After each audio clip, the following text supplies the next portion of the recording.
Buenas noches, bienvenidos a Tiempo Después, soy Melania Urbina. Muy buenas noches a todo el país. Mi nombre es Juan Luis Orrego y bienvenidos a Tiempo Después. Si usted mira a su alrededor, estoy absolutamente segura que va a encontrar un montón de objetos hechos de plástico. Pero ¿sabe usted qué es el plástico y cuánto tiempo le toma degradarse? También hablaremos sobre la historia del plástico, cuándo aparece y las razones por las cuales su uso se ha extendido de manera demasiado visible en el mundo. En el programa de hoy, de producto novedoso a gran contaminante.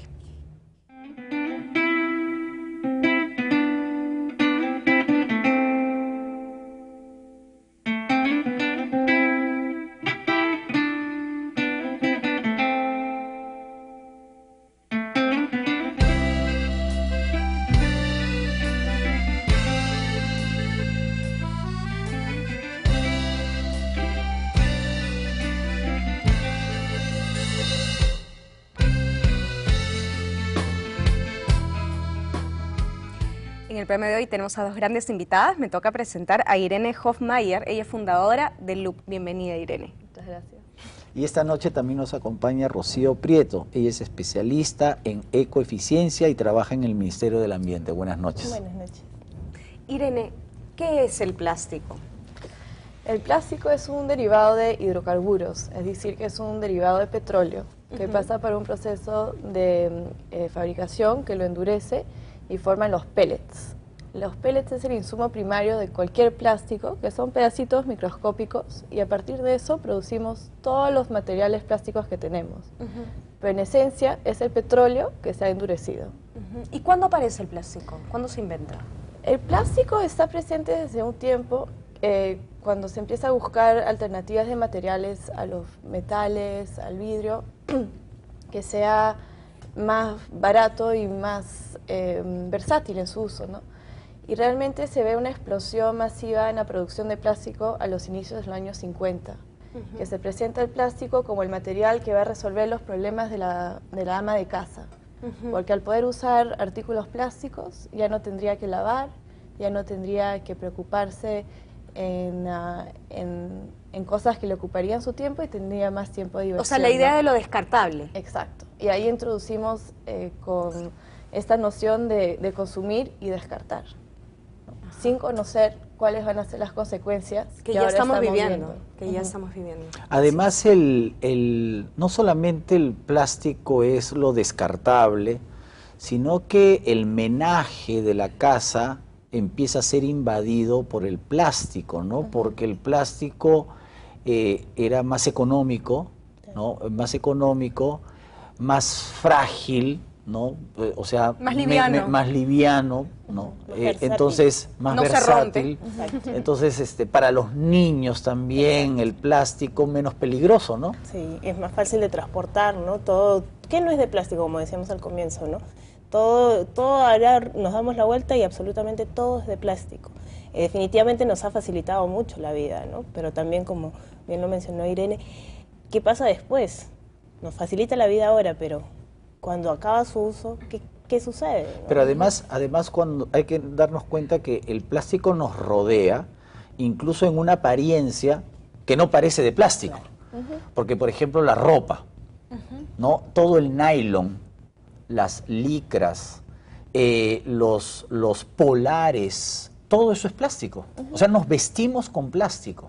Efectivamente, y ese es un tema interesante porque No, los anteojos. cuando primero se introduce el plástico era en materiales que iban a ser durables, ¿no? Entonces eran para objetos de decoración en casa, relojes, y se introduce como una nueva materia para producir igual como la cerámica o el vidrio, ¿no? Cosas que iban a durar. Pero ahí, conforme se va desarrollando más la tecnología, vemos que podemos crear todos estos otros materiales a partir de esta misma base petroquímica, ¿no? El nylon, el poliéster. Es tan versátil el constituyente del plástico que podemos derivar cientos de productos, ¿no? Por ejemplo, el caucho sintético es plástico. También. Cualquier cosa que tiene en su estructura una línea de carbono, como lo igual que el petróleo, es plástico. Claro, eso lo digo porque cuando las llantas o los neumáticos empezaron a hacerse de caucho no natural, ¿no? Porque el caucho, el árbol del caucho tuvo su boom pues hasta hasta la Primera Guerra Mundial. Ahí es cuando descubren el caucho sintético, el jeve sintético, pero eso es plástico. Claro, claro, ¿no? es plástico porque lo natural viene de la Hevea brasiliensis, es un árbol que, bueno, como lo mencionaste. Incluso la laca, que también ahora utilizamos, antes era un derivado natural, que era de una secreción de la hembra de un chinche que hay en la India y en el sudeste asiático. Entonces, a partir de ahí, esta hembra genera esta secreción, se introduce, se reproduce y esta secreción se endurece. Y después salen los huevos y se repite el ciclo. Pero de ahí se empieza a ver cómo la utilidad de este material natural para lo que es impermeabilizantes, se han utilizado, estaba leyendo que incluso hasta en la época los egipcios se utilizaron para embalsamar. Entonces, de ahí nace, de una idea natural, ya se extrapola a una cuestión ya artificial, como es la síntesis química, que es donde viene el problema, ¿no? Claro, y ese es el tema, ¿no? Al darse cuenta que es más fácil sintetizar en laboratorio químicamente un producto que tener que pasar por todo este proceso. Imagínense para el caucho tener que ir a cada árbol, retirar la, ¿cómo se llama? El látex. La látex. El látex. El proceso de producción es mucho más complejo, ¿no? Y más que todo para recoger la materia prima depende de la naturaleza. Pero ahora, si tú lo puedes crear en laboratorio, te resuelve toda la parte más difícil de tu cadena de producción, porque tú controlas la materia prima, ¿no? Entonces, como tú decías, hay, digamos, dos utilizaciones del plástico. Los productos que no vamos a botar a la basura, sino que van a un juguete, los tuppers, las cosas de la cocina. Pero el problema del plástico radica en el plástico descartable únicamente, ¿o es que estos objetos de plástico también generan un problema? En general todo genera el problema, porque al momento de la descomposición demora demasiado tiempo, ¿no? Una bolsa de plástico, la que utilizamos de manera diaria, puede demorar hasta más de 150 años en descomponerse y entre comillas, porque no se termina de degradar completamente. Se disminuyen partículas que sigue siendo plástico y que pueden ser consumidas incluso por organismos vivos como son los peces. Se han dado casos que se han encontrado restos de plástico en peces que incluso pueden ir a consumo humano, ¿no? Entonces, Claro. el problema para mí radica en el excesivo consumo de lo que es el plástico, ¿no? Ahora, pues, te dan una bolsa de plástico por cualquier cosa, Sí. ¿no? Compras una cosita y te la ponen en una bolsa de plástico. ¿No? Entonces, ahí es donde radica el problema mayor, ¿no? En la excesiva demanda, ¿no? Por ende, en la excesiva producción, como es entonces, eso genera la contaminación misma de la producción Y fabricar los productos de plástico, solamente la fabricación ya contamina. Claro. Claro, si es un derivado del petróleo. Entonces, todos los problemas que asociamos con el petróleo los podemos asociar al plástico también. Si sube el precio del petróleo, Sube. igual va a redundar en el precio de los Exacto. artículos de Exacto. plástico. Además, el plástico es camaleónico, pues, porque tú puedes hacer objetos de plástico, pero con apariencia de madera. Sí. Claro. Puedes hacer objetos de plástico con apariencia de cuero, ¿no? Entonces, lógicamente, la apariencia está, los costos se reducen y de eso también depende el éxito Claro. del plástico. Y ahí también Las hay un- correas pueden ser de plástico. Ahí hay un tema importante, justo lo que estás contando de esta versatilidad que tiene, son todos los aditivos que se le da al plástico para darle esas propiedades. Entonces, cuando nos preguntas como si es solo el problema del el plástico no descartable y descartable, va también en la composición. Los plásticos, por ejemplo, se dio hace un par de años lo que es el BPA, el bisfenolanol, que era un componente que se le ponía a todo lo que es el plástico transparente. Entonces, por ejemplo, los biberones de los niños tenían este aditivo. Y como no hay un control en los aditivos que se pone a nivel de productos, no se sabía las consecuencias. Y ahora sabemos, muchos años después, que el BPA es un disruptor endocrinológico. A ver, Entonces, explique eso en cristiano. ¿Qué le hace a nuestros bebés? significa Dios, qué miedo. que afecta a todo el sistema hormonal. Entonces va a afectar el desarrollo de los niños. Y ahora vemos que no hay un ser humano que no tenga un porcentaje de BPA en su sangre.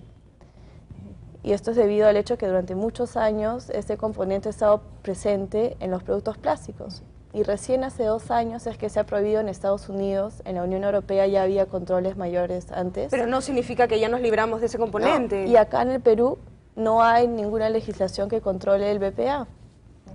O corrígeme, no sé si No, por si acaso. lamentablemente todavía no hay. ¿no? Entonces ahí también hay todo el tema de los aditivos que van en los plásticos, ¿no? Igual como el BPA está en lo que decían los eftalatos, las dioxinas, Claro. metales pesados, los colorantes que se ponen en los juguetes de plástico. Entonces, Uno nomás tiene que darse cuenta de lo nocivo que puede ser el plástico cuando se quema, Claro. ¿no? Ahí tú sientes el químico y el petróleo. O sea, cuando se incendia algo o se quema algo de Claro, plástico y se huele chamusca, horrible. el olor es terrible, ¿no? Sí. Y eso es lo que tenemos que tener en cuenta también cuando calentamos y cosas y las ponemos en recipientes de plástico, ¿no? Y un poco en broma les digo, a veces incluso en la misma oficina se calienta en el microondas en plástico y es lo peor porque se generan una serie de toxinas y... Que pasan inmediatamente a la comida. Exacto, ¿no? Es- y qué es lo que consumimos. Claro, ¿no? lo que pasa es que, por ejemplo, bueno, es cierto, los mayores, por ejemplo, pueden llevar al trabajo su lonchera en vidrio, en Pirex, ¿no? Eso es lo más sano, ¿no? Pero el problema son los niños cuando les mandas las loncheras, ¿cómo puedes enviarle? Pero digamos que el problema está si se calienta o si no se calienta también hay Adquiere el algún problema. sabor también, el olor. Es menor, ¿no? Pero Sí. el problema más fuerte es cuando se calienta, ¿no? Lo ideal es tratar lo menos perjudicial, es dejar que se enfríe la comida y después colocarla en plástico, ¿no? Para que no reaccione. claro. Y también, por ejemplo, hay muchas de las cosas sintéticas de plástico que tenemos, lo que puede ser la ropa, las pijamas. En Estados Unidos en los años 70 se vio el tema de los halógenos que se ponía para los... ¿Qué cosas son los halógenos, por favor? Porque- bromina, clorina, ¿Ya? hay uno más que no me acuerdo, pero es una calidad de elementos que son volátiles, ¿no? Y se ponían a la ropa para que no se quemen, retardantes de fuego, ¿no? Y como esos son componentes volátiles, también la piel lo absorbía. Ajá. Entonces, no es solo por el calentamiento o la comida que puede pasar, pero los aditivos que se echan también los podemos absorber directamente por la piel. La piel absorbe todo lo que tú le pones. Por ejemplo, ¿no? los colchones Los colchones. son de plástico. El relleno es de plástico, ¿no? Bueno, tenemos que irnos a un primer corte y ya regresamos.